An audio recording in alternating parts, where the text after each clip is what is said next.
Kangaroo के बारे में तो आप सभी लोग जानते होंगे। इनका दिनचर्या कहाँ रहते हैं, कैसे खाते हैं। हेलो दोस्तों, आपका स्वागत है हमारे चैनल देसी ग्लोबल फेस्ट में। आज के इस वीडियो में जानेंगे कंगारू के जीवन के बारे में। कंगारू बहुत ही दिलचस्प जानवर हैं।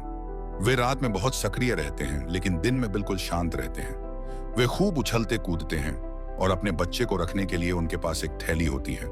इस प्रजाति का जन्म और विकास अन्य जीवों से अलग है। कंगारू द्विपाद होते हैं, यानी वे दो पैरों और दो पंजों का इस्तेमाल करके चलते या चलते हैं, और इस मामले में लंबी छलांग लगाकर वे 70 किलोमीटर प्रति घंटा तक की गति तक पहुंच सकते हैं। इन जानवरों के जन्म चक्र को समझने के लिए उनकी बंद थैली और प्रजनन प्रणाली बेहद जरूरी है। मादा एक समय में अलग अलग उम्र के 3 कंगारू बच्चों को पाल सकती है। प्रजनन काल भी कंगारू के प्रकार के अनुसार अलग अलग होता है। लाल कंगारू बरसात के मौसम में प्रजनन करते हैं ताकि बच्चे मां से स्वतंत्र होने पर भोजन पा सकें। पूर्वी ग्रह और पश्चिमी ग्रह कंगारू साल भर प्रजनन करते हैं, लेकिन बच्चे का जन्म आमतौर पर गर्मियों में होता है ताकि बच्चा बसंत तक स्वतंत्र हो सके। प्रेमालाप और संभोग का समय आमतौर पर अपेक्षाकृत कम होता है, लेकिन ऐसा होने के लिए नर कंगारुओं को एक दूसरे से लड़ना पड़ता है। कंगारू अपने अगले पैरों से लड़ते हैं मानो मुक्केबाजी कर रहे हों। केवल सबसे प्रभावशाली और विजयी कंगारू ही एक ही मौसम में एक से ज्यादा मादाओं के साथ संभोग कर पाएगा। कंगारुओं का गर्भकाल भी बहुत छोटा होता है।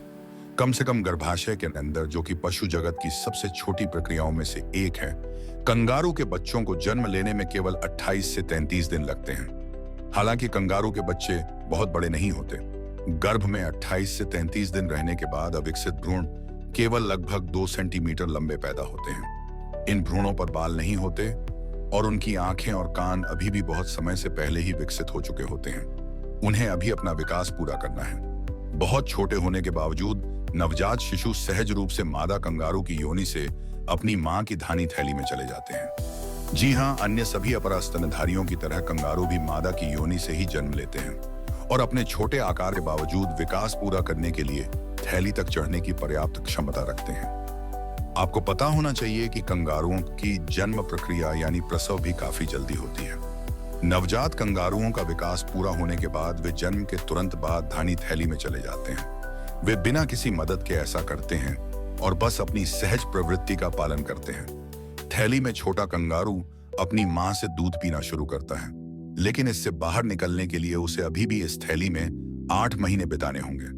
8 महीने बाद छोटा कंगारू धानी थैली, जिसे मार्सुपियम कहा जाता है, बाहर आना शुरू कर देगा और अपना पेट पालना शुरू कर देगा।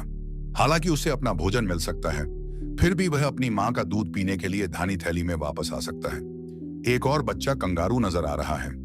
जब पहला कंगारू पैदा होता है और अपनी मां से दूध पीना शुरू करता है, तो मां फिर से गर्भवती हो सकती है और लगभग तुरंत ही एक और भ्रूण विकसित होना शुरू हो जाता है।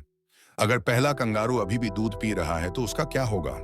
इस स्थिति में भ्रूणीय डायपोज़े नामक एक प्रक्रिया होती है, यानी नए भ्रूण को जन्म लेने से पहले लगभग 235 दिन इंतजार करना होगा।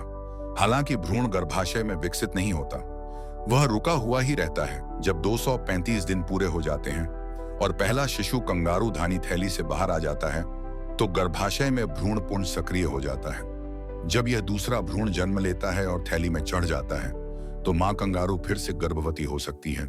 लेकिन डायपोज की स्थिति में इसीलिए कहा जाता है कि एक ही मादा एक साथ और अलग अलग समय पर 3 संतानें पैदा कर सकती हैं। गर्भाशय में एक भ्रूण, धानी की थैली में विकसित हो रहा एक और भ्रूण, और वह पहली संतान जो थैली से निकलकर अपना पेट पालने लगी हो। मजेदार तथ्य, जो कंगारू पैदा होते ही थैली में तुरंत रह जाते हैं, उन्हें जॉय कहते हैं, और जो थैली से बाहर निकल जाते हैं, उन्हें नवजात शिशु कहते हैं। अब आप इस सवाल का जवाब दे सकते हैं, कंगारू कैसे जन्म देते हैं? आपने कंगारू के गर्भकाल के बारे में भी जान लिया है। अगर आप इन आकर्षक जानवरों के बारे में और जानना चाहते हैं और उन्हें करीब से देखना चाहते हैं, तो ब्लैकपुल चिड़ियाघर क्यों न जाएं? यहाँ आप वोलाबी वॉकअबाउट में हमारे प्यारे लाल कंगारुओं के बीच टहल सकेंगे। ऐसे ही वीडियो के लिए चैनल को सब्सक्राइब कर ले, ताकि आपको जेड ढूंढने की जरूरी न